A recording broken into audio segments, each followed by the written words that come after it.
मंच पर प्रमुख रूप से उपस्थित दिल्ली की मुख्यमंत्री श्रीमती रेखा गुप्ता जी, सांसद श्री ब्रजलाल जी, सांसद श्री राजेंद्र इटाला जी, अखिल भारतीय कोली समाज के राष्ट्रीय अध्यक्ष श्री वीरेंद्र कश्यप जी, कार्यकारी अध्यक्ष श्री अजीत भाई पटेल जी, कार्यकारी अध्यक्ष श्री सत्यनारायण पवार जी, कार्यकारी अध्यक्ष श्री हरिशंकर माहौर जी, कार्यकारी अध्यक्ष विधायक श्री कन्हू भाई पटेल जी, विधायक श्री हीरा भाई सोलंकी जी, कोली समाज के इस सभागार में उपस्थित सभी वरिष्ठ पदाधिकारीगण, देश के विभिन्न राज्यों से पधारे हुए समाज के सभी सम्मानित प्रतिनिधिगण, मातृशक्ति, युवा साथियों, वरिष्ठ जनों तथा मेरे प्रिय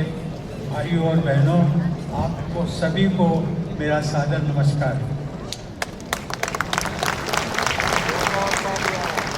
यह जानकर मुझे वाकई में खुशी हुई कि दिल्ली जैसे शहर में राष्ट्रीय अधिवेशन का संयोजन करना अपने आप में एक बहुत कठिन प्रॉब्लम, लेकिन उसमें भी पूरे देश भर से मुझे बताया गया कि 20 से 22 राज्यों के प्रतिनिधि यहाँ इकट्ठे हुए हैं। मैं दिल्ली वासियों की ओर से, मैं और अपनी ओर से, क्योंकि मैं भी अब दिल्ली वासिंदा ही हो गया हूँ, तो मैं अपनी ओर से भी आप सबका स्वागत करता हूँ। भाइयों और बहनों, हम सब जानते हैं कि आज संयोग से अंतर्राष्ट्रीय दिवस भी है। इस अवसर पर मैं आप सभी को अंतर्राष्ट्रीय योग दिवस की हार्दिक शुभकामनाएं एवं बधाई देता हूँ। मुझे विश्वास है कि आप में से बहुत सारे लोग आज प्रातः योगाभ्यास करके यहाँ पधारे होंगे। मैं ईश्वर से प्रार्थना करता हूँ कि आप सभी को उत्तम स्वास्थ्य और दीर्घायु प्रदान करें।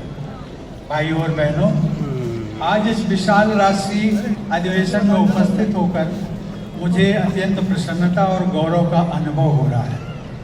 आप सबने सम्मेलन में भाग लेकर सही मायने में एक मिनी भारत की संकल्पना को साकार कर दिया है, जिसमें तमाम विविधताओं के बीच एकता के दर्शन हो रहे हैं। जो मुझे बताया गया, तेलंगाना से भी हैं, गुजरात से भी हैं, महाराष्ट्र से भी हैं और हिमाचल की बहुत बड़ी संख्या यहाँ पर उपस्थित है।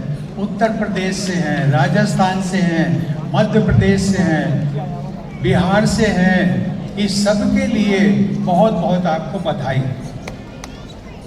साथियों, ये केवल एक संगठन का सम्मेलन नहीं है, बल्कि भारत की उस महान सामाजिक, सांस्कृतिक और ऐतिहासिक विरासत का उत्सव है जिसने सदियों से राष्ट्र निर्माण में कोली समाज को की महत्वपूर्ण योगदान दिया है। मैं अखिल भारतीय कोली समाज के उन दूरदर्शी समाज सेवियों और संस्थापकों को श्रद्धापूर्वक नमन करता हूं, जिन्होंने वर्ष 1967 में इस संगठन की स्थापना का संकल्प लिया और वर्ष 1971-72 में इसके विधिवत पंजीयन के माध्यम से इसे राष्ट्रीय स्वरूप प्रदान किया। सीमित संसाधनों और अनेक चुनौतियों के बावजूद उन्होंने संगठन की ऐसी मजबूत नींव रखी, जिसके परिणाम स्वरूप आज ये संस्था देश भर के करोड़ों कोली समाज बंधुओं की आशाओं, आकांक्षाओं और अधिकारों की सशक्त आवाज़ बन चुकी है। इस बात का भी मुझे गर्व है कि मुझे इस संस्था के माध्यम से समाज के महानुभावों का की सेवा करने का राष्ट्रीय महामंत्री और फिर राष्ट्रीय अध्यक्ष के रूप में काम करने का मौका भी मिला है।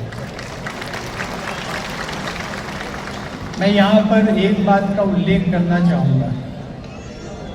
जिस वर्ष इस संस्था का गठन हुआ था, पहला राष्ट्रीय अधिवेशन दिल्ली में हुआ था और उसमें हम सबके प्रयासों से पूर्व तत्कालीन राष्ट्रपति ज्ञानी जैल सिंह उसमें पधारे थे। उनका हम सबको आशीर्वाद मिला और सहयोग से उसमें ज्ञानी जैल सिंह को लाने में शिमला के जो तत्कालीन स्वर्गीय के डी सुल्तानपुरी हुआ करते थे, उनका बहुत बड़ा योगदान था। और आज जब आप सबको हिमाचल से इतनी बड़ी संख्या में देखते हैं तो मुझे आप सब पर भी बहुत गर्व होता है। मित्रों, आज